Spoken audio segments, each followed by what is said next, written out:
tardes. Hemos sido convocados por el equipo económico para dar a conocer nuevas medidas. Se encuentran presentes el señor Ministro de Economía y Finanzas Públicas, doctor Hernán Lorenzino, el señor Secretario de Política Económica y Planificación del Desarrollo, doctor Axel Kicillof, y el señor Secretario de Comercio Interior, licenciado Guillermo Moreno, la señora Presidente del Banco Central de la República Argentina, licenciada Mercedes Marcó del Pont, y el señor Administrador Federal de Ingresos Públicos, doctor Ricardo Echegaray. A continuación, escucharemos al señor Ministro de Economía y Finanzas Públicas, doctor Hernán Lorenzino. Bueno, buenas tardes a todos y a todas. Gracias por venir. Los convocamos en esta ocasión para informarles acerca de un nuevo sistema para el desarrollo de inversiones en sectores estratégicos, poniendo una vez más desde el equipo la mira en el crecimiento, la creación de empleo. Estamos implementando en esta ocasión dos nuevos instrumentos financieros que les queremos presentar. Un bono con impacto directo en el sector energético, en el marco de la nueva Ley de Mercado de Capitales, y un certificado movilizador del mercado inmobiliario y de la construcción en el marco de la nueva Carta Orgánica del Banco Central. Para eso, el Poder Ejecutivo enviará hoy mismo, estamos mandando hoy mismo al Congreso un proyecto de ley que contiene como elementos centrales la creación de estos dos nuevos instrumentos financieros. Como dije, el bono argentino de ahorro para el desarrollo económico y el certificado de inversiones para el sector inmobiliario y de la construcción. Apuntamos con estas medidas a que quienes tengan ahorros en dólares sin declarar puedan usarlos para invertir en instrumentos transparentes, instrumentos legales que al mismo tiempo que resguarden esos ahorros puedan ser utilizados en la operatoria de esos dos sectores que antes mencioné, el inmobiliario y de la construcción y el de infraestructura e hidrocarburos. En definitiva, seguimos impulsando el objetivo de movilizar el ahorro privado, en este caso otorgando un estímulo para transformar recursos que hoy están ociosos, no declarados, que por ahí están en una caja de seguridad que no tiene ninguna rentabilidad o debajo del colchón, en cualquier otro lugar de la casa, con lo que esto implica en términos de seguridad. O peor aún, están en algún paraíso fiscal o en otro país, pensemos lo que pasó hace poco en Chipre. La idea es transformar estos ahorros en nuevas inversiones, que significa en definitiva incorporar esos mismos recursos que, como dije, estaban ociosos al sector productivo, para que a su vez se traduzcan en nuevos empleos y estos nuevos empleos en más consumo, para que sigamos consolidando este modelo que beneficia a todos y no privilegia a un sector determinado. Pero además creemos que estas medidas se integran dentro de los esfuerzos que muchos países, y en particular los países más avanzados, están haciendo para traer los fondos depositados en guaridas fiscales, lo que el eufemismo de paraísos, se los conoce como paraísos fiscales, que según algunos cálculos llega al 25% del PBI mundial, para que reingresen estos mismos recursos a las economías formales donde se generaron. Como decía, esto es una política central en muchos países, en particular en aquellos países desarrollados que están atravesando hoy crisis internas que vemos todos los días cómo tienen un impacto directo en el trabajo de la gente, en la pobreza, en la incertidumbre. Pero entonces, para explicar en detalle estas medidas para el funcionamiento y las características de los instrumentos, en primer lugar, Axel, el secretario de Política Económica, va a resaltar en el contexto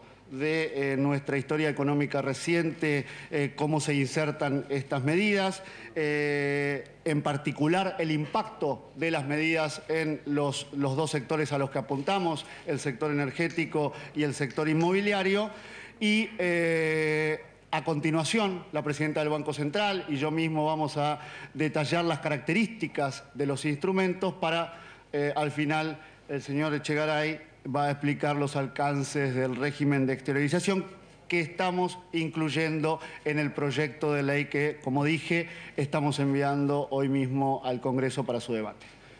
Axel. Hola. Bueno, muchas gracias, buenas tardes.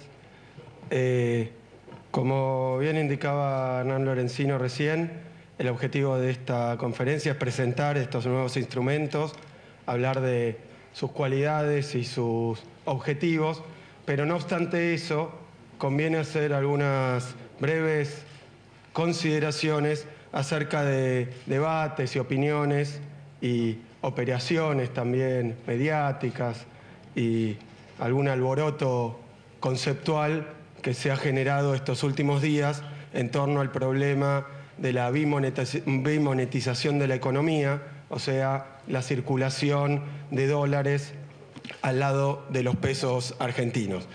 Conviene entonces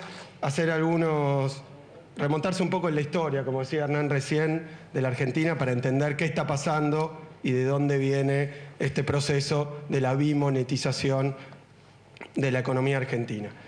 Voy a ser relativamente breve, simplemente quiero mostrar a través de una línea histórica que se remonta a 50 años en el pasado, por qué, cómo y por qué se fue gestando esta tendencia tan establecida de los agentes, de los individuos, de la gente, a preferir el dólar al peso y a guardar pesos y a buscar dejar sus ahorros en dólares en lugar de en pesos, en moneda nacional.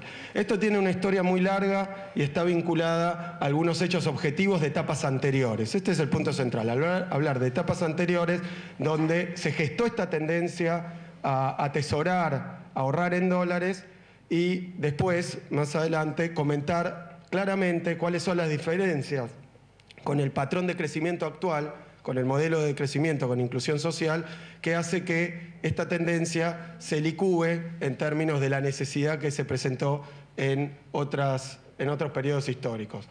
Yo acá marco 3 etapas, una etapa que es la primera etapa, que es la etapa que va desde el golpe de Estado que derrocó al general Perón hasta aproximadamente el 75-76, a la que llamamos etapa de industrialización o los conocidos ciclos de arranque y parada, de stop and go en inglés, donde uno de los problemas recurrentes de la industrialización argentina fue precisamente la aparición de periódicas devaluaciones del peso. En aquel momento, y aquí tengo marcados los hitos, me voy a extender poco, pero tenemos la devaluación que sigue al golpe de Estado que derroca al general Perón, una devaluación de aproximadamente 80%, después la del 58, la de Frondizi, 347%, después la del 62, la del Plan Pinedo, que fue del 29%, la de Lanusse, la devaluación y devaluamiento cambiario del 71%, y por último el conocido como Rodrigazo, que fue una devaluación de 719%. O sea, son megas devaluaciones que ocurrieron durante la etapa de la industrialización. Esta historia de las mega devaluaciones evidentemente significaron una pérdida de valor de la moneda doméstica gigantesca. Y como decía ayer nuestra Presidenta de la Nación, una consecuente transferencia de ingresos y de riqueza gigantesca, brutal. O sea, las mega devaluaciones de la historia argentina produjeron eso, antes que nada, transferencia de riqueza, de unos sectores a otros sectores. Voy a mostrar después que permanente y recurrentemente los perjudicados fueron los sectores populares y los asalariados. Esto ocurrió a lo largo de toda esa larga historia de devaluaciones recurrentes. Tenemos la de las devaluaciones asociadas a la industrialización.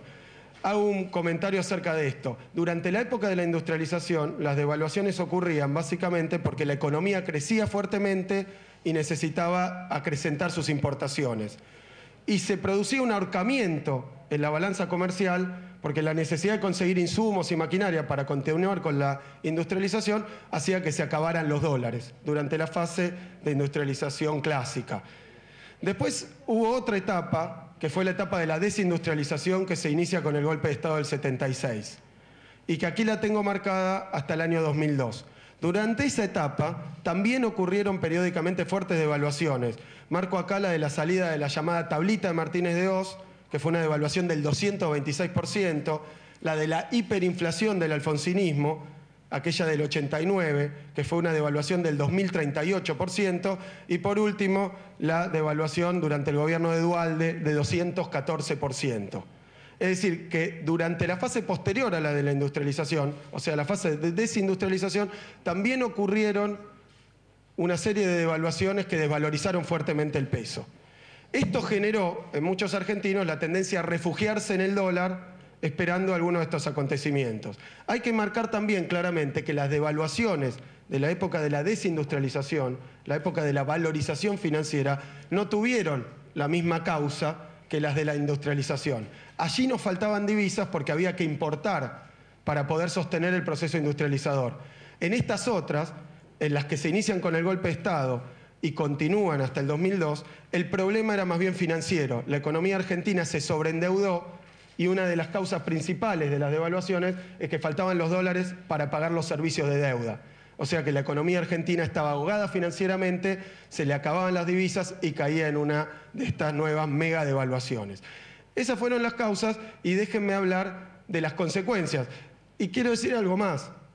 El punto culminante de esta historia de bimonetización de la economía se da en la convertibilidad, donde el gobierno de Menem lo que hace directamente es perder la soberanía monetaria y entrar en un esquema convertible donde el peso está respaldado completamente por dólares, y no voy a hablar más de la convertibilidad porque queda claro. O sea que la moneda argentina fue perdiendo solidez en el tiempo durante estos 50 años, a punto tal que al final se proponía directamente dolarizar la economía y extinguir la moneda nacional, con todas las dificultades que eso trae en términos de soberanía monetaria y de política monetaria. Claro que podemos hablar también de las consecuencias. Este es un cuadro muy extenso, yo después le voy a alcanzar una copia de este cuadro, pero lo único que hace es repasar cada uno de esos hitos de devaluaciones, la del 56, la del 59, la del 62, la del 71, la del 75, mostrando cuál fue el nivel de devaluación, qué ocurrió, porque hemos escuchado estos últimos días a economistas, muchos de ellos realmente protagonistas de las peores catástrofes económicas de la Argentina, cuestionando elementos de la situación económica actual, del programa económico y sobre todo el proceso político que está llevando adelante la Argentina para revertir esta calamidad de esos 50 años anteriores. Entonces, lo que vemos es que cada vez que ocurrió una devaluación, acto seguido se desencadenaba un proceso inflacionario. ¿Por qué? Porque buena parte de las mercancías que se importan están puestas en moneda nacional. Cuando alguien habla de 40% de devaluación, está hablando de un shock inflacionario con sus consecuencias sobre el crecimiento. Tengo al lado la variación en el crecimiento del Producto Bruto, o sea, cómo la economía venía creciendo, en el 56 pasó a desalentarse el crecimiento en 1.4%, la caída de la variación, estoy diciendo a desacelerarse la economía. O sea, después de la devaluación se da inflación y desaceleración de la economía. Y esto se da a lo largo de toda la experiencia histórica. Miren ustedes, porque son ilustrativas las flechitas que hay al lado, que lo que muestran es que el crecimiento va para abajo, la inflación va para arriba, el consumo va para abajo, fuertemente. Hablamos a veces de caídas en el crecimiento de la economía del 12%, del 7%, del 5%, del 6%. Todas esas devaluaciones son inflacionarias y son también recesivas. Esa es una experiencia histórica que tenemos los argentinos. A eso se suma lo que hablaba la presidenta de la Nación ayer acerca de la distribución del ingreso, porque esto impacta directamente en el valor del salario real. Cae el salario real, tenemos la otra columna, cae la participación de los asalariados en el ingreso, esa es la redistribución de la riqueza, aumenta el desempleo, hay serie histórica que está discontinuada, pero a veces aumentaba el 2%, en 3%, en 4%, es decir, fuertes incrementos del desempleo y aumento de la pobreza. Las mega devaluaciones en la Argentina han tenido históricamente, y eso es lo que dice el empírico, esos resultados. Esas son sus consecuencias. Pero como dije recién, sus causas estaban asociadas a patrones de crecimiento correspondientes a estas dos etapas de las que estoy hablando. Acá, para que quede claro, es cómo afectó el Rodrigazo, la hiperinflación y el colapso de la convertibilidad un salario real que era de 100 pesos en cuanto quedó acto seguido después de la devaluación. En todos los hechos históricos hemos observado caída del salario, caída de la participación, caída del empleo, aumento de la inflación. Este es el resultado de la devaluación. Que no les mientan a los argentinos. Por supuesto que hay gente que gana, por supuesto que hay sectores que se enriquecen con una devaluación, pero también el grueso y las mayorías populares y el pueblo y la gente se empobrece. Ese es el resultado directo de una mega devaluación. Por eso cuando hablan los economistas de que lo conveniente es aplicar una devaluación, pareciera que están ignorando el presente, pero sobre todo la experiencia de la economía argentina. ¿A qué llevó esto? Y vamos al punto central. ¿A qué llevó esta secuela de 50 años de devaluaciones recurrentes, de ese pasado del que estamos saliendo y que salimos hace 10 años? A lo que llevó es que los argentinos se acostumbren a atesorar en dólares. Esa es la llamada bimonetización. Hay pesos circulando, pero también la gente suele atesorar en dólares, esperando algunos de estos sucesos que efectivamente ocurrieron en el pasado hace ya mucho tiempo, hace ya una década que esto no ocurre. Ahora, ¿qué llevó esto? A que la tenencia de dólares, de billetes de dólar de los argentinos, sea de los más altas del mundo. Este es un informe que reproduzco del Banco de la Reserva Federal de Nueva York, y esta es la estimación a 2006 de los dólares que hay en el país. Y encontramos que está primero Rusia, después Argentina, con 50.000 millones, 50.000 ahí, probablemente sean 40.000 millones de dólares en el presente, de billetes adentro del país. Esto viene del presente, esto viene del pasado, estamos hablando de 2006, y ha sido una tenencia en dólares que es solamente la tenencia en dólares en el interior del país. Se estima que se triplica esta cifra de tenencias en dólares en el exterior, depositados en paraísos fiscales y muchas veces, la gran parte de las veces, no declarados impositivamente. Es decir, existe una masa de riqueza producida por la economía argentina que ha salido del circuito de la economía argentina. La intención fundamental de estos instrumentos es reconducirla y hacerla entrar de nuevo en el proceso de crecimiento. Un proceso de crecimiento que vamos a mostrar que tiene vigorosos resultados para exhibir y una solidez realmente envidiable a escala de lo que está ocurriendo en el resto del planeta. Si vemos la tenencia de dólares per cápita, Rusia era el que más tenía, pero tiene una población mucho proporcionalmente más grande. Argentina es la primera en tenencia de dólares per cápita. Esto no quiere decir, por supuesto, que cada argentino tenga 1.200 dólares, sino que si dividimos los dólares que hay en Argentina, estimados por la Reserva Federal de Nueva York, por la población, obtenemos que es el equivalente a 1.200 dólares por persona. Algo descabellado porque tenemos la lista casi completa de los tenedores de dólares en el planeta. Y esto es algo que ocurría medido en 2006 y venía disminuyendo ya a partir de 2003, de 2003 en adelante, y hoy la estimamos más baja, pero es un fenómeno que sigue existiendo. Este es uno de los elementos. El otro elemento importante para encuadrar estas medidas es la cuestión de la crisis internacional. Una crisis que voy a pasar rápidamente, pero que ha sonado también estos días. Escuchaba hoy a la mañana en la radio algunos economistas que parece que viven adentro de un termo, ignoran lo que está ocurriendo en el resto del mundo y son capaces de decir, por sus intereses políticos, con esta cadena del desánimo que generan, que todo el mundo anda bárbaro, que a todo el mundo le va bien y que la economía argentina tiene problemas en un mundo perfecto. Y esto no es así, no es así por donde se lo mire. No hace falta recurrir a los ejemplos extremos de lo que pasa hoy en algunas naciones europeas. Reconstruyendo la historia, tenemos acá la famosa caída del banco de inversión Lehman Brothers en 2008 y la caída de los índices bursátiles norteamericanos. Este es el índice Dow Jones, para una trayectoria hasta prácticamente el presente. Tenemos una caída muy fuerte y después una recuperación financiera de la economía norteamericana. Pero nosotros, la bolsa, las tenencias bursátiles, no es algo que nos preocupe.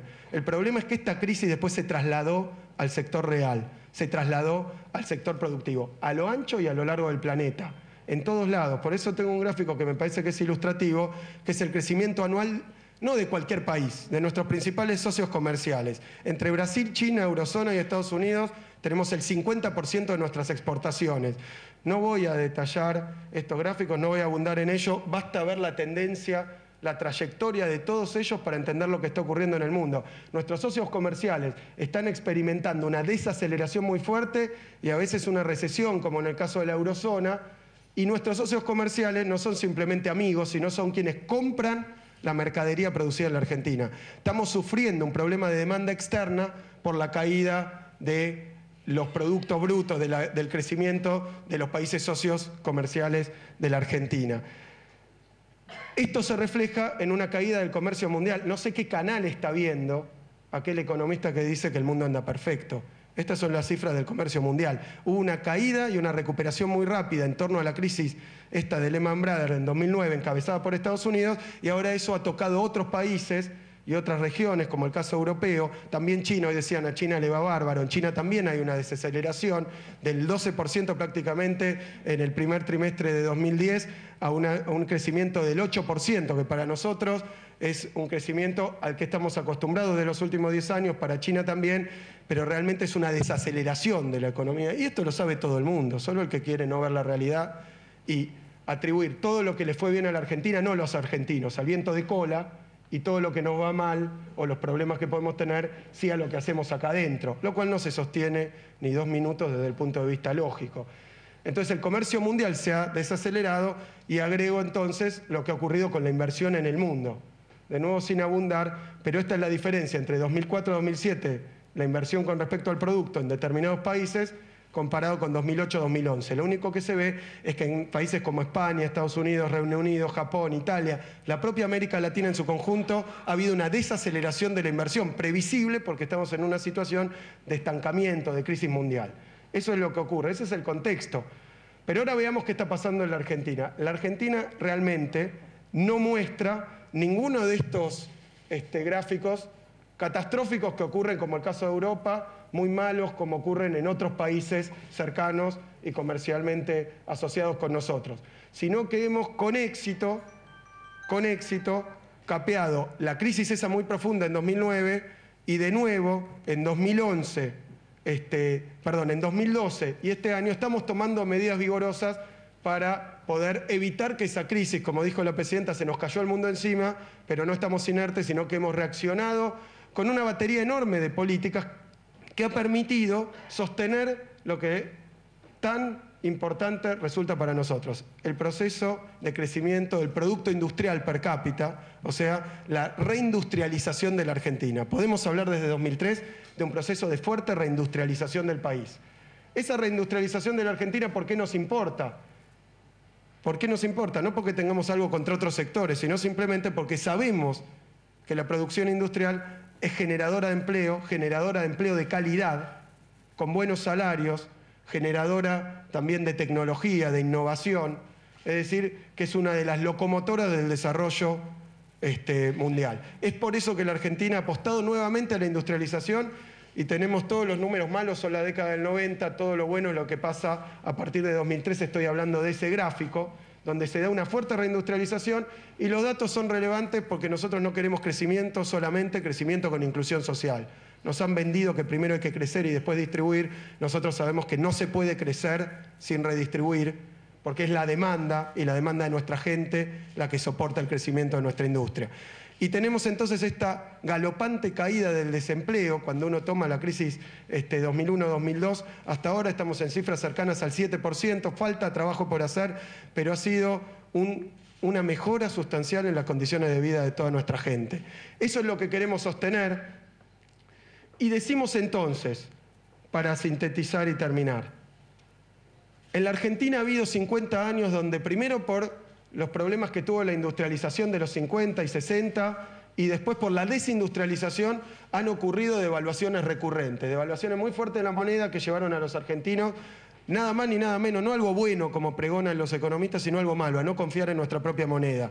¿Qué es lo que está ocurriendo ahora? Que realmente todos los indicadores de solidez de la economía argentina dan perfectamente bien. Es un momento, y yo he escuchado confesiones de los propios economistas que se dedican a decir que todo está mal, decir, bueno, pero la verdad que no hay motivos para que haya una fuerte devaluación. ¿Por qué? Porque la devaluación históricamente se daba o porque no alcanzaban los dólares de la balanza comercial para poder pagar las importaciones. Cuando el año pasado tuvimos alrededor de 12.000 millones de dólares de superávit, este año vamos a más o menos repetir esos números. Hay un superávit comercial cuantioso, o sea, los dólares del comercio están entrando en la economía argentina y lo vienen haciendo hace 10 años, a diferencia de ese proceso de industrialización de los 40 y 50, donde había crisis recurrente porque la balanza comercial estaba siempre estresada. Pero además, hemos hecho, bajo la dirección del presidente Kirchner, uno de los procesos de desendeudamiento históricamente más relevantes del mundo. Y esto es así, les guste o no les guste, hoy el peso de los pagos, de los vencimientos de la deuda sobre el producto son los más bajos de la serie histórica, tomando la historia reciente. Entonces, ¿los dólares para qué se usan? Se usan para comprar las importaciones, se usan también para pagar los compromisos de deuda, como ha hecho el gobierno, y hoy tenemos una situación holgada en términos de disponibilidad de divisas. Es una situación holgada. Acá tengo una comparación mundial de la... lo quería decir porque también se ha dicho muchas pavadas estos últimos días, disculpen el término, pero la verdad es que cuando uno compara la variación de la deuda pública como porcentaje del PBI de todos estos países, el último, el que está en azul, entre 2012 y 2012 es la Argentina. Es la reducción de deuda pública como porcentaje del PBI, o sea, el desendeudamiento más importante en todo este periodo. Con otros países que han ido para arriba con crecimiento de deuda, porque Europa tiene hoy una fuerte crisis de deuda, que es lo que se ve. Todos los indicadores de sostenibilidad dan bien. Los propios economistas que nos critican lo saben porque lo dicen. Dicen, no, la verdad es que estamos bien de balanza comercial, la verdad es que estamos bien de perfil de vencimiento de deuda, la verdad es que estamos bien de todo. ¿Y qué pasa? Bueno, nuestra economía ha sufrido también ataques especulativos, las llamadas corridas. Ha sufrido ataques especulativos, esa es la verdad. Cuando uno hace la serie histórica, esta es la demanda neta de billetes del sector privado, los billetes que compra el sector privado. Tengo ese gráfico muy largo de explicar, lo único que quiero marcar es que prácticamente durante el periodo 2007 hasta ahora, todas esas demandas fuertes de billetes por parte del sector privado, que no terminaron en una mega devaluación, pese a que la auguraron una y otra vez, no terminaron en una mega devaluación, pese a que la auguraron, dijeron que si la presidenta de la Nación ganaba las elecciones de 2011 iba a devaluar la moneda, lo han dicho 20 veces. Pero están todas asociadas a hechos políticos. Es decir, hay ataques especulativos asociados a hechos políticos, a campañas que empujan a la gente a comprar dólares diciéndole que va a haber una enorme devaluación, que el gobierno va a tomar esta decisión, que cualquier minuto se pase. Bueno, evidentemente, mucha de la gente que lee esos diarios que se dedican a sembrar miedo, entonces creen esto y corre a buscar moneda, que escucha economistas que catastróficamente dicen que viene la debacle a la vuelta de la esquina. Pero la verdad es que esto no ha ocurrido, hemos tenido una trayectoria terriblemente uniforme en nuestro tipo de cambio, la podemos sostener porque disponemos de divisas. ¿Qué es lo que queremos hacer? Ese mal endémico de la economía argentina, la poca confianza en la moneda que ha llevado a atesorar fortunas no declaradas en dólares o pequeños ahorros destinados a preservar ese valor en dólares, estamos queriendo encauzarlo hacia lo que es más seguro, el activo más seguro, el activo más rentable de nuestra economía, y en esta situación de incertidumbre mundial probablemente uno de los más rentables que pueda haber, que es la inversión en bienes, la inversión en cosas, la inversión en activos estratégicos, la inversión en inversiones, la inversión en energía y la inversión en construcción. Hemos ideado instrumentos para permitir que esa disponibilidad de divisas que está ociosa, como decía el ministro, vaya hacia algo productivo, que además va a permitir alimentar la cadena esta de crecimiento con inclusión social, que es la clave y es la receta para revertir una historia reciente de desindustrialización y cada vez más especulación y financiarización. Muchísimas gracias. Mercedes. ¿Está prendido? Hola. Bueno, como bien describió recién Axel, muy brevemente yo voy a explicar cuál es el instrumento que vamos a generar desde el Banco Central de sancionarse la ley que está siendo elevada al Congreso de la Nación. En el Banco Central lo que se va a generar es un instrumento, un certificado de depósito en dólares, que tiene como el CEDIN, ¿sí? Que tiene como objetivo, como bien planteaba recién Axel, tomar parte de esos recursos hoy en gran medida ociosos en moneda extranjera que tienen las personas físicas y las personas jurídicas en nuestro país, y canalizar a través de las existencias y las tenencias de dólares que van a ser exteriorizadas en el marco de esta ley, transformándolas en ahorro que pueda ser orientado, en este caso específico del certificado de depósito para inversión hacia inversión en el sector de la construcción y en el mercado inmobiliario. Acá yo quiero decir que nosotros al definir este instrumento nos estamos tomando también y haciendo eco de muchos planteos que hemos tenido del mercado y del sector acerca de la necesidad de generar nuevos instrumentos que vuelvan a recobrar el dinamismo del sector de la construcción y que complemente una política de Estado que está dando frutos diariamente, como es el Plan Procrear, que sabemos que está generando oportunidades de ahorro y de crédito a familias de la Argentina que pueden acceder a la vivienda. Este instrumento, este certificado, tendrá poder cancelatorio para obligaciones en dólares, ¿sí? Es un instrumento que va a ser nominativo, que va a ser al portador, que puede ser endosable, ¿sí? En la parte de atrás del documento del certificado puede ser endosable, y que su posibilidad de realización, o sea, de recupero, de cobro, va a estar asociado a la acreditación por parte del tenedor de este certificado de la realización de una inversión, ya sea en la construcción, en una compraventa de vivienda, de lote, de parcela o en la refacción de viviendas. ¿Cómo va a ser operativamente esto? Aquella persona física o jurídica que aspire a enmarcarse en esta ley y a exteriorizar parte de tenencias no declaradas en dólares, se tiene que presentar en el banco va a actuar como tomador de esos recursos a cuenta y orden del Banco Central, se va a dar vuelta, ¿sí? Y esos recursos que recibe, esos dólares, los va a depositar en una cuenta en el Banco Central los va a encajar en un 100% como garantía y como de esos depósitos. Se le va a entregar al que un certificado de depósito por el monte equivalente al depósito que se haga en la entidad financiera. Entonces, la entidad financiera actuará como intermediario, pero lo importante es tener en cuenta que este es un certificado que emite el Banco Central y que esos dólares van a estar en custodia del Banco Central hasta el punto final en que se vuelva a hacer la realización de esos dólares, previa acreditación de que se realizó la inversión.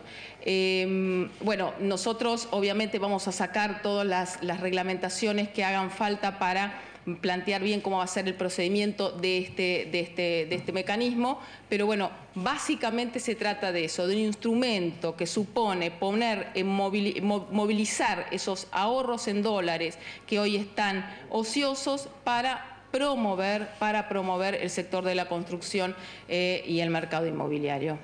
Después, si quieren, vemos más precisiones. Bueno, el otro instrumento, como les había anticipado, es el que está destinado al sector energético y que se trata del bono argentino de ahorro para el desarrollo económico, un instrumento que, como también les anticipé en la introducción, lo enmarcamos dentro de la nueva ley de mercado de capitales. Ahí está Alejandro Banoli. Cuando discutíamos, propusimos, llevamos adelante este proyecto de ley, fue sancionado por el Congreso, dijimos que una de las partes importantes, uno de los objetivos que nos habíamos planteado es la creación de nuevos instrumentos. Esta nueva plataforma de operaciones que estamos planteando llevar adelante en el marco de esa nueva ley es la que nos va a permitir llevar a la práctica este instrumento que hoy estamos anunciando. Por eso creemos que en este sentido el ADE va a ser el primer ejemplo de lo que entendemos como el nuevo mercado de capitales. Estamos planteando un instrumento que sea accesible para todas las personas con capacidad de ahorro, ya sea las grandes empresas o las familias con capacidad de ahorro. Por eso es que vamos a hacer un instrumento que tenga una versión registral y otra versión cartular o física. La idea es que todas las personas con capacidad de ahorro, insisto, o inversores institucionales puedan suscribir a través de todos los agentes del nuevo mercado de capitales, pero también a través de todas las entidades financieras, puedan suscribir este instrumento, y cuando, en el caso de que las personas decidan tener un instrumento en su forma física, lo vamos a hacer a través del Banco de la Nación Argentina, y los vamos a emitir en distintas denominaciones para facilitar su suscripción. Vamos a tener denominaciones de 100, de 1000 y de 10.000 dólares. En definitiva, queremos que todos los ahorristas, no solo los inversores institucionales, sino los que no estén familiarizados con el mercado de capitales y que están más acostumbrados al manejo de valores físicos, tengan esta opción de invertir en estos títulos, que a su vez, y como les planteé desde en el inicio, se complementa con el programa de exteriorización de activos en dólares que estamos incluyendo en el proyecto de ley. Este bono va a tener un vencimiento en el 2016, se puede suscribir únicamente con dólares y pagará un interés del 4% en forma semestral. Aquellos que tengan los instrumentos en su forma física los vamos a pagar a través de las ventanillas del Banco de la Nación. Los demás recibirán los pagos de intereses cada 6 meses en dólares en las cuentas que habilitarán en cada caso a través del sistema de registro, como cualquier instrumento, a través de la caja de valores. En definitiva, entonces, quien desee suscribir estos instrumentos tendrán que acercarse a un agente del mercado de capitales, o bien a una institución financiera, depositar sus dólares y a los pocos días, en el caso de los instrumentos físicos, y casi inmediatamente en el caso de los instrumentos registrales, van a tener acreditados sus bonos.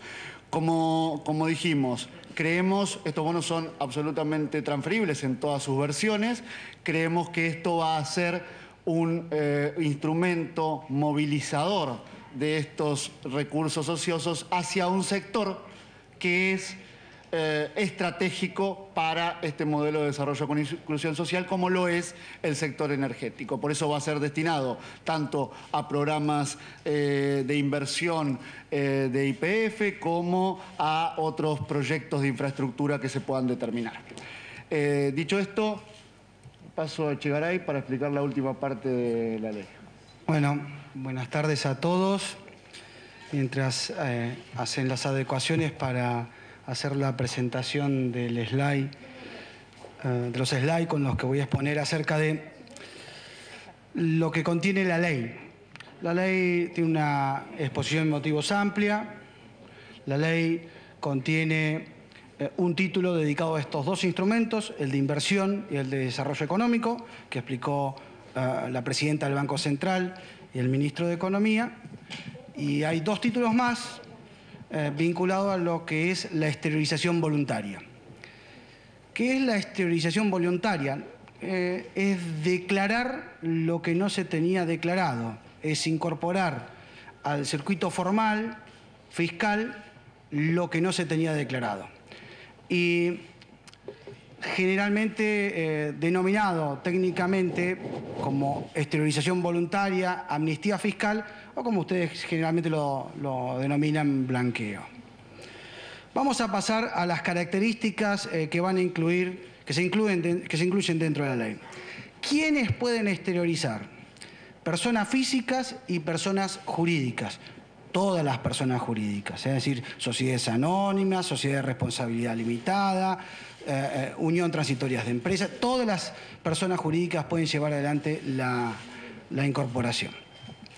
Además, también pueden incorporarse a la exteriorización voluntaria aquellos que estén inscriptos ante la FIB como los que no están inscriptos. Se tienen que inscribir. Esa es digamos, la consecuencia de llevar adelante la declaración de los bienes, se tienen que inscribir.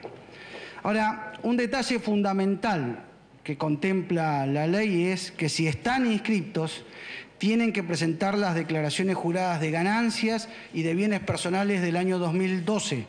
Es decir, antes del 31 de mayo. todos los ejercicios fiscales al 31 de diciembre tienen que presentar las declaraciones juradas antes del 31 de mayo. El otro paso a tener en cuenta: ¿quiénes están excluidos? Vimos quiénes pueden incorporarse y ahora vamos a ver quiénes no pueden incorporarse. Aquellos que pretendan exteriorizar sumas de dinero producto del lavado de activos y de financiamiento del terrorismo.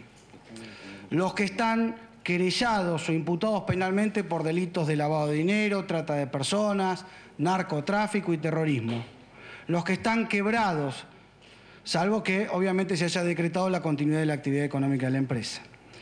Los funcionarios públicos y sus familiares, en todos los niveles y de todos los poderes. Es decir, los funcionarios públicos nacionales, provinciales y municipales, los integrantes del Poder Ejecutivo, pero también los integrantes del Poder Legislativo y los del Poder Judicial. Un dato que también quería ponerles en conocimiento y que es fundamental porque lo establece la ley, es hasta cuándo pueden formalizar la exteriorización voluntaria, declararlo o no declarado. 3 meses desde la promulgación de la ley o de su publicación en el boletín oficial. 3 meses. Esto es muy importante que lo tengan en cuenta. El día que se promulga la ley, seguramente ese mismo día vamos a estar, tanto desde el Ministerio de Economía, su Secretaría de Finanzas, de Hacienda, el Banco Central y la Administración Federal de Ingresos Públicos, publicando las resoluciones reglamentarias relativas a todos los aspectos que contempla la ley que apruebe el Congreso. Otro de los aspectos que deben tener en cuenta para la exteriorización voluntaria es ¿qué es lo que se puede exteriorizar? Y hay 3 aspectos a considerar que son fundamentales: moneda extranjera y divisas que estén en el país y o en el exterior al 30 de abril del 2013. Vuelvo a repetir: moneda extranjera y divisas que estén en el país y o en el exterior al 30 de abril de este año. ¿Cómo se hace? Si están en el país, se depositan en un banco local, privado o público. Si están en el exterior, se transfieren desde el exterior a nuestro país mediante la transferencia bancaria.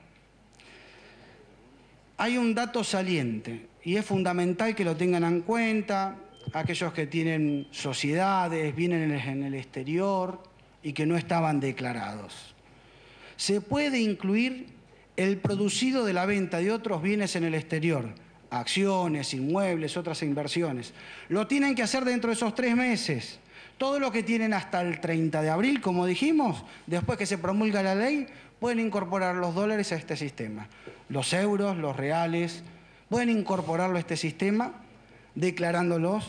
Obviamente, es el producido de la venta, es deshacerse de una sociedad en un paraíso fiscal, es deshacerse de una cuenta en un banco que no la tenían declarada, es comercializar una vivienda, un inmueble que no lo tenían declarado. Es una gran oportunidad, atando por sobre todas las cosas a estos 2 instrumentos fundamentales de desarrollo económico y de inversión que son los que están lanzándose con esta ley. El otro aspecto que me interesaba resaltar son los beneficios. Siempre que uno busca declarar lo que no tiene declarado, analiza el costo y el beneficio. El principal beneficio es que quedan eximidos de todos los impuestos. Quedan eximidos de todos los impuestos, incluidos lo que es el impuesto al débito y el crédito por la transacción que corresponde realizarse para el depósito en el banco o por la transferencia del exterior. A diferencia de otras exteriorizaciones con amnistía fiscal, la que llevamos y ejecutamos de una ley del 2008 a lo largo del año 2009, donde había así una tasa, un impuesto especial, en este no se tiene una vocación recaudatoria. Fíjense que el solo hecho de declarar significa que se sacan de encima todo aquel peso de la carga tributaria por la cual se generaron esos dólares que pueden estar en caja de seguridad, en un banco en el exterior. Es importantísimo tenerlo en cuenta. No tiene el más mínimo aspecto vinculado a la vocación recaudatoria. Todo lo contrario. Es invitar a la sociedad a incorporarse al circuito económico formal y por eso es lo que buscamos. Y lo que se establece en la ley, se exime del pago de todos los impuestos. Otro dato esencial para aquel que no está vinculado ni al narcotráfico, ni al terrorismo, ni a la trata de personas, ni al lavado de dinero, quedan liberados de las sanciones que se puedan aplicar por la ley penal tributaria y por el régimen penal cambiario, tanto administrativas como penales. Queda expresamente previsto en la ley y las autoridades que son las encargadas de llevar adelante los procesos penales por aplicación de la ley penal tributaria, la Administración Federal de Ingresos Públicos, por el régimen penal cambiario, el Banco Central, los eximen de estas sanciones. Por eso estos dos instrumentos son muy positivos por los beneficios que van a obtener aquellos que tienen moneda extranjera o divisas en el exterior y no las tienen declaradas. El otro beneficio fundamental no es engorroso el trámite. Como dijimos, se va y se presenta en el banco, hacen un depósito, el banco nos va a estar informando a nosotros que ese depósito está hecho en el marco de este nuevo régimen, con obviamente la incorporación rápida a algunos de estos instrumentos, ¿no? Tanto el CEDIN como el BADEM. Y por el otro lado, no van a tener que presentar ninguna declaración rectificatoria ahora. Todo el incremento patrimonial se incorpora en la declaración jurada del año que viene, correspondiente a este ejercicio fiscal, pero que se presenta para las personas físicas en el mes de abril, para las personas jurídicas que tienen cierre de ejercicio el 31 de diciembre, en el mes de mayo del 2014. Esto es fundamental que aquellos que tienen monedas o billetes extranjeros no declarados y los quieran incorporar al sistema actual a través de estos dos instrumentos, lo tengan presente. Es un trámite bastante sencillo y es más que nada tomar la decisión estratégica de invertir. Después hablaremos un poquito más sobre este aspecto. Un dato con el que quería ilustrarlos es cómo hemos evolucionado en el mundo en materia de amnistías fiscales implementadas. Tomamos como base de datos una organización en la cual la Administración Federal de Ingresos Públicos participa activamente, que es la Organización para el Desarrollo Económico, la OCDE. Sobre el particular tenemos amnistías fiscales recientes, Italia, la denominada escudo fiscal, Estados Unidos, un programa, una iniciativa que está destinada a la repatriación de capitales que tienen volcados en sistemas offshore o en paraísos fiscales. El Reino Unido hizo dos esquemas de amnistía fiscales, uno en el año 2009 y otro en el año 2011. Portugal, un régimen de regularización de activos año 2010 y 2011. México, un programa de amnistía fiscal que fue sancionado con una ley el año pasado, se está implementando este año. España, un programa del año 2012. Suiza, con los acuerdos Rubik, si quieren en algún momento hablamos sobre el particular, pero bueno, en el año 2011. Grecia, en el año 2010. En síntesis, los beneficios y las ventajas de declarar lo no declarado son muchas. Ustedes me dirán, bueno, ¿cómo fueron los resultados del programa que implementamos en el año 2009?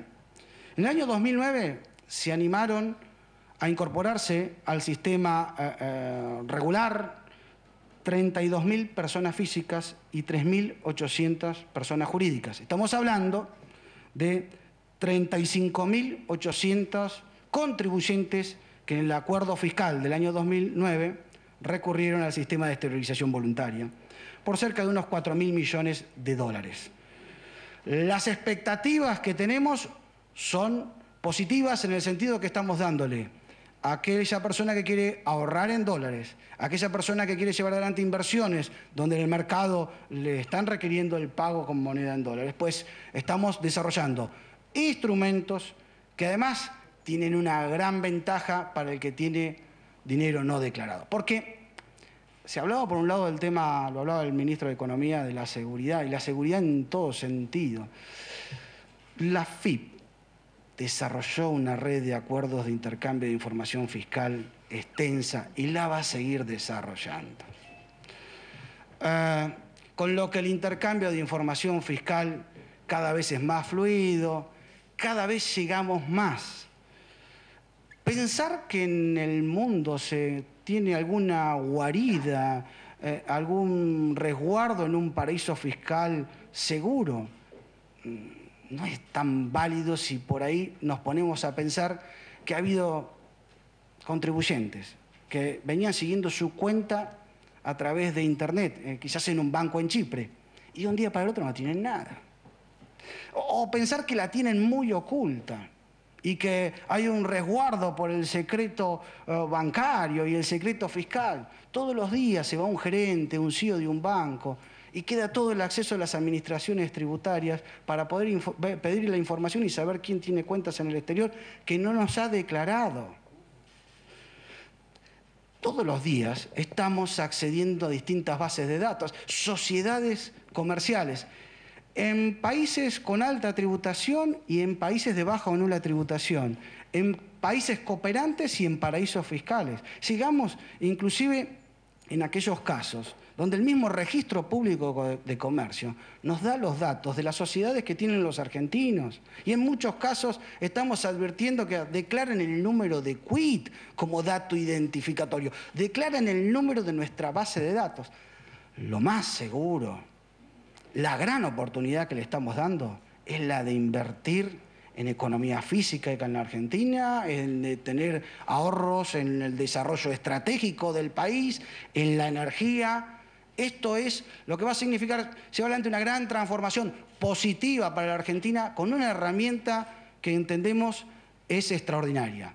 Se da en un momento extraordinario, en un momento particular, y creemos que simplemente convocarlos a los ciudadanos, a los inversores argentinos, a motorizar este cambio importante que se está produciendo con estos instrumentos.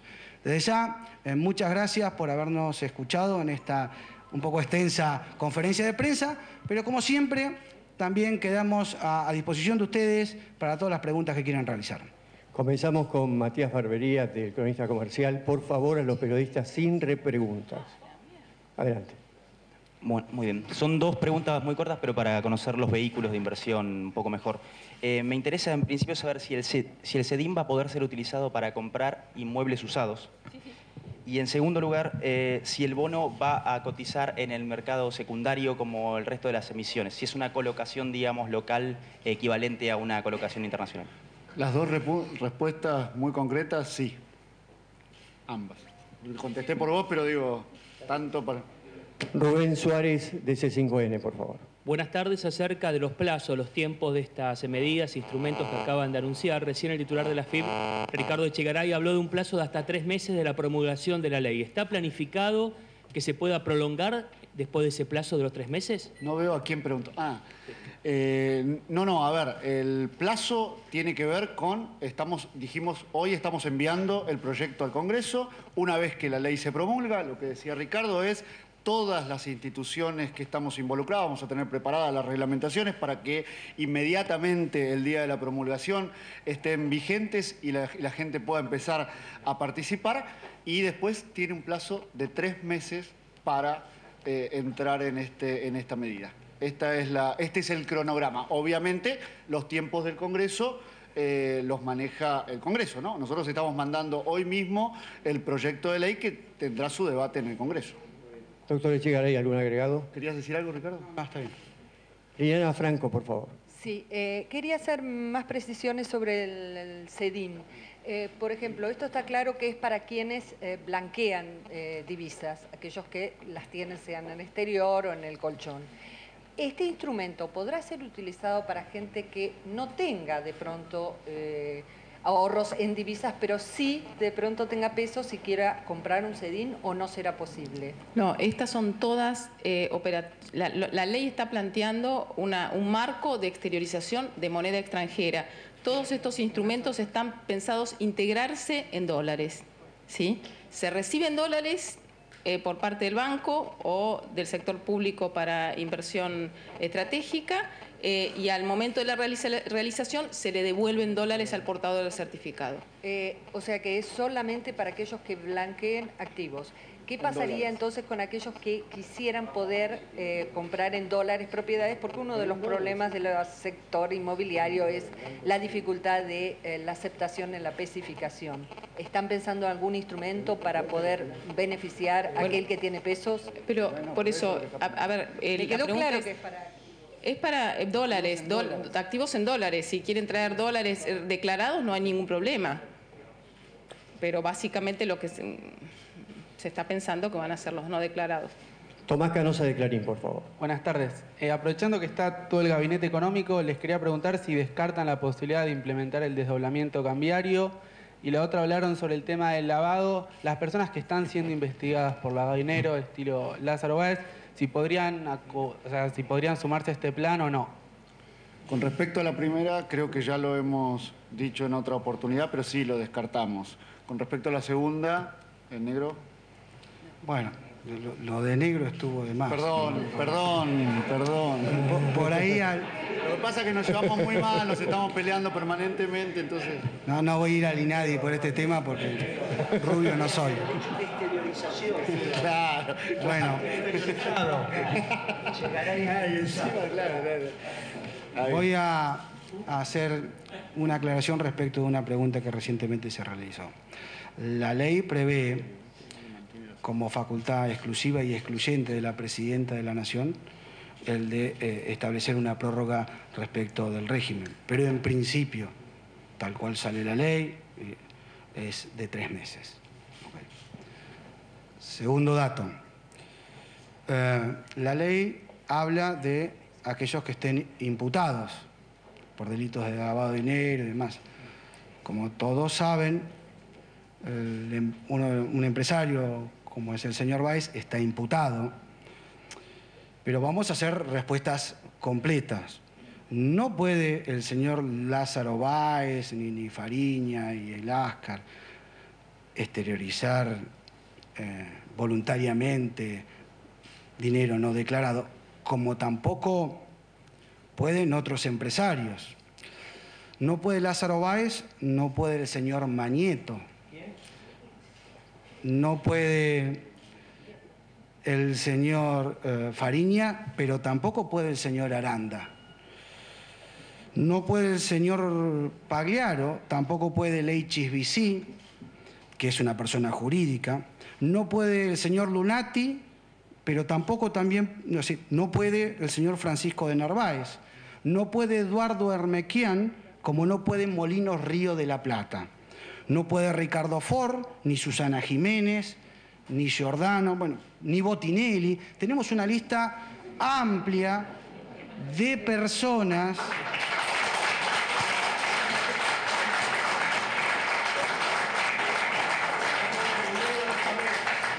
tenemos una lista larga de personas que están imputadas y que no pueden. Tampoco puede ningún funcionario de los que estamos en esta mesa, ningún funcionario del Gobierno Nacional, ni sus familiares directos, tampoco pueden los funcionarios de la década del 90, ni los de la década del 80, están expresamente excluidos todos. Insisto, no puede ni Lázaro Báez, ni Mañeto, ni Aranda, ni Molinos Río de la Plata, ni el HSBC, ni Susana Jiménez, ni Lunati, no puede ninguno. Alberto Messer. Sí, Alberto Messer de la agencia Dow Jones, del Wall Street Journal Digital. La pregunta es sencilla y corta. ¿Por qué toman esta batería de medidas en este momento y no la han tomado antes? Hace media hora. La respuesta es sencilla y corta. Oportunidad, mérito y conveniencia. Lo importante decir es que este es un gobierno que toma decisiones.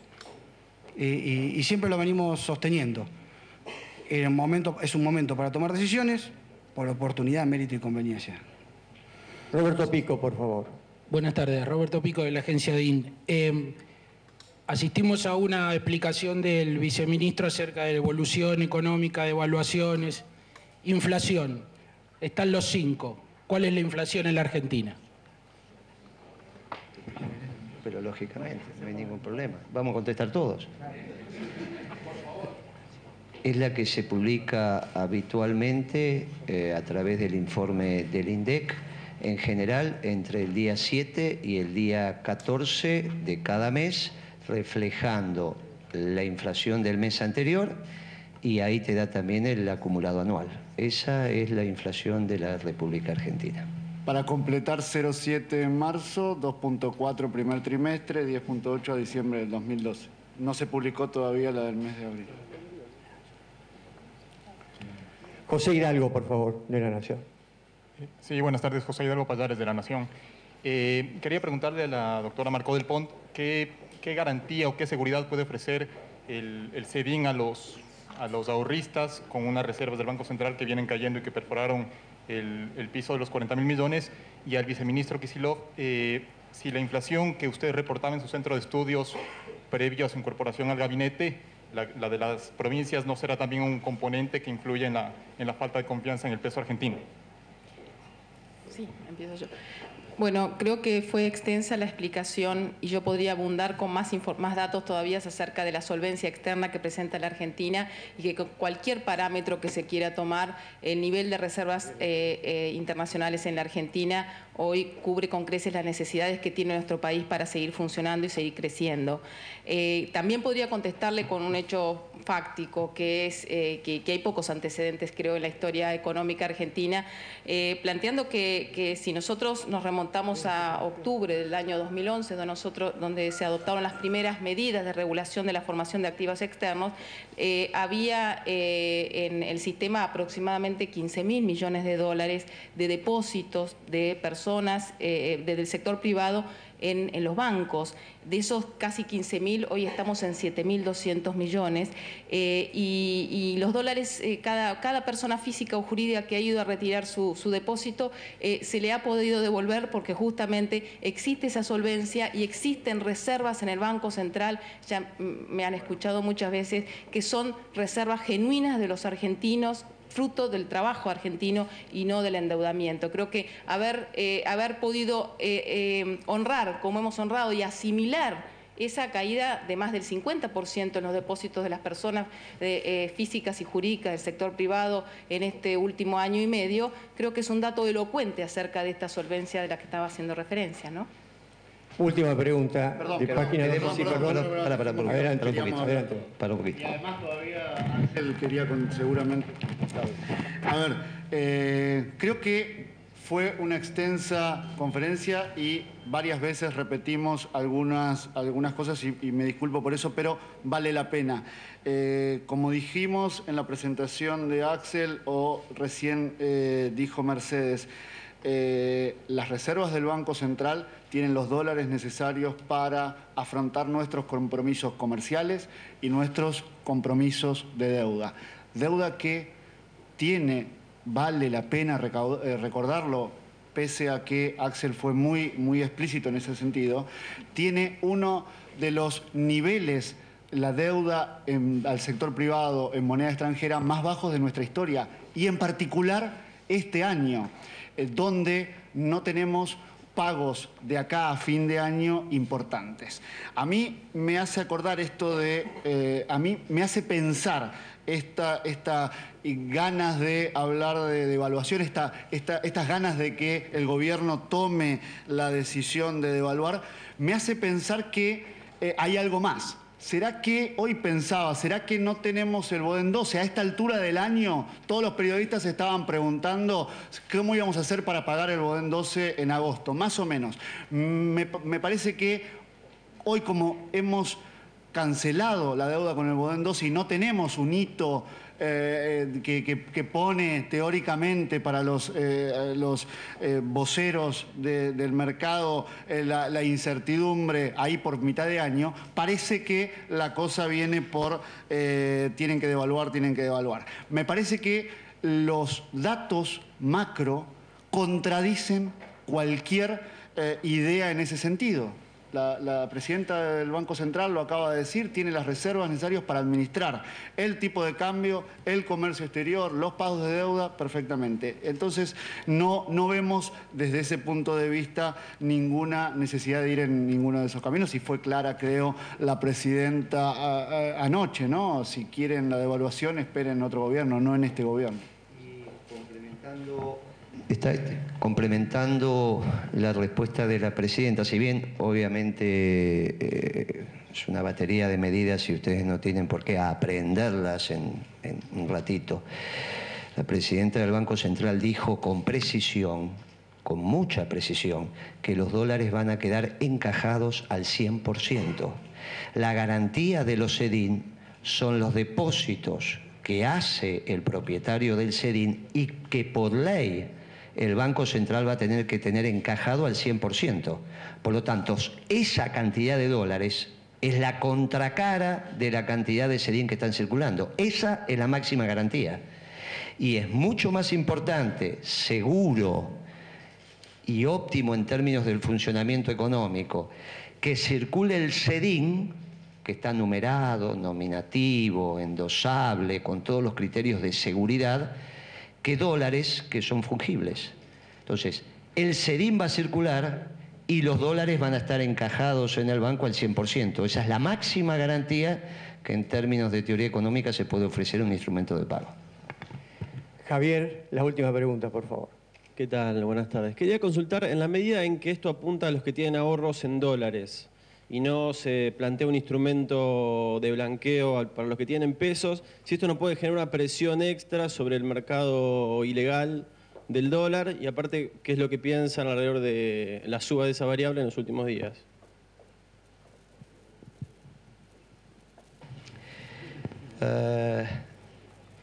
En la exposición del viceministro quedó claro que somos uno de los países que más dólares físicos ha atesorado a lo largo de las últimas décadas. Al punto tal que los que peinamos canas acá nos vamos a recordar que cuando los Estados Unidos decidió modificar los criterios de seguridad del billete de dólar de $20, vinieron a hacer la presentación a la Embajada Norteamericana en la República Argentina, y eso fue febrero del 2002. Mientras se golpeaban los bancos, las calles no se podía circular, etcétera, etcétera. Febrero del 2002 se estaba haciendo el anuncio del nuevo billete de $20. Eso, lo que hizo fundamentalmente la Reserva Federal de Nueva York fue detectar aquellos países donde había más cantidad de dólares físicos circulando y presentar el nuevo billete. A eso estamos apuntando, porque en aquel momento, como bien dice el informe que presentó el viceministro, entre 2003 y 2006 ellos valuaban alrededor de $50.000 millones de dólares lo que tenemos de tenencia física de dólares dentro de las fronteras. Nosotros evaluamos hoy en el entorno de los 40.000 millones. Algo de eso fue lo que se valorizó, se transformó, entre otras cosas, Puerto Madero y otros complejos inmobiliarios que uno ve surgiendo por ahí. Parte de eso también es lo que queremos que vuelva a ocurrir. Entonces, en general, esta exteriorización que bien explicó nuestro recaudador va apuntado a esos dólares y a los que están afuera, con dos instrumentos centrales para seducirlos y que sirvan para fondear los grandes proyectos de inversión que necesita nuestra economía. Infraestructura, energía y obviamente el complejo de la construcción e inmobiliario. Con respecto al tipo de cambio, ¿qué tipo de cambio me estabas hablando? Ese tipo de cambio que se llama blue, algo así. El ilegal.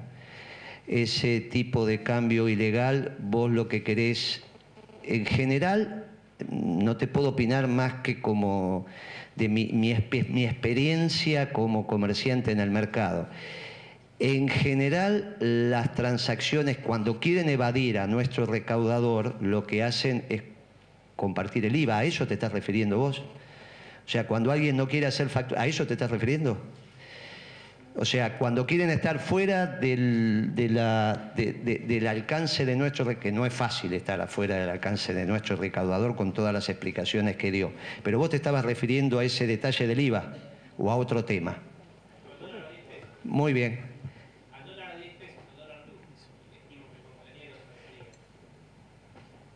Bueno, pero hay transacciones de eso, es una sensación. Hay evidentemente transacciones en Vodafé. ¿Vos fuiste hoy a hacer transacciones? Sí. Ayer, antes de ayer, ¿cuándo fuiste? Ya por favor, te dieron factura, eso. No, por eso estoy preguntando si a eso se refería, pero yo le estaba preguntando a él y saliste vos, que son de la misma... No preguntes más. Ah, pero déjalo que conteste. Déjalo que conteste. Bueno, existe un mercado ilegal del dólar que hoy se transa, por lo menos los medios dicen, alrededor de los 9 y pico, 10. Clarín, los medios dicen. Bueno, pongámosle, no importa. A lo que yo apunto es, en la medida en que el blanqueo supone solamente el beneficio para los que tienen dólares, si esto no puede generar una presión para ir a comprar dólares a este mercado ilegal, dado que está prohibido comprar dólares en forma legal. Eso ya te lo contesté. Sobre el valor del otro dólar, eso te lo contesté, haciendo referencia. Sobre el valor del otro dólar, si era que vos te estabas refiriendo a las transacciones comerciales que se hacen cuando se trata de evadir el IVA en general, si a eso te estabas refiriendo, bueno, eso es lo que estoy contestando. ¿Está bien? Pero...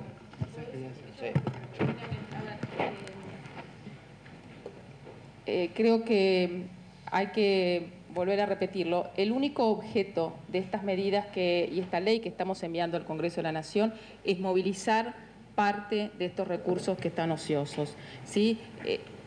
Así que así como Ricardo decía que esto no tiene un objetivo fiscal, recaudador, yo también puedo decir que esto no tiene un objetivo de aumentar reservas. Sabemos que al final del círculo esto va a ser neutro.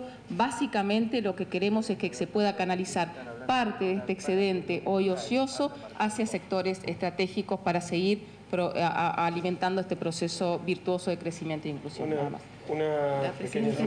Para cerrar un poco la conferencia. Ricardo, permíteme una pequeña explicación. Porque el que posea dólares en estas circunstancias se acerca a un banco, le emiten el certificado, sea el CEDIN, que el CEDIN es para operaciones inmobiliarias, obtiene el CEDIN y con el CEDIN puede ir y comprar.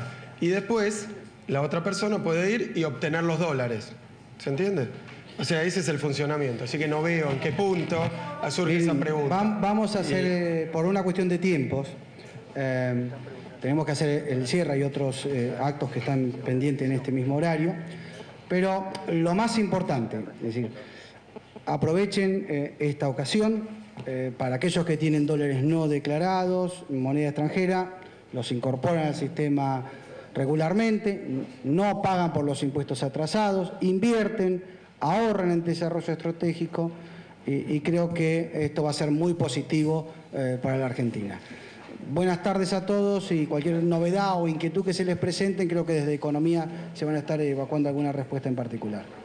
Muchas gracias, buenas tardes.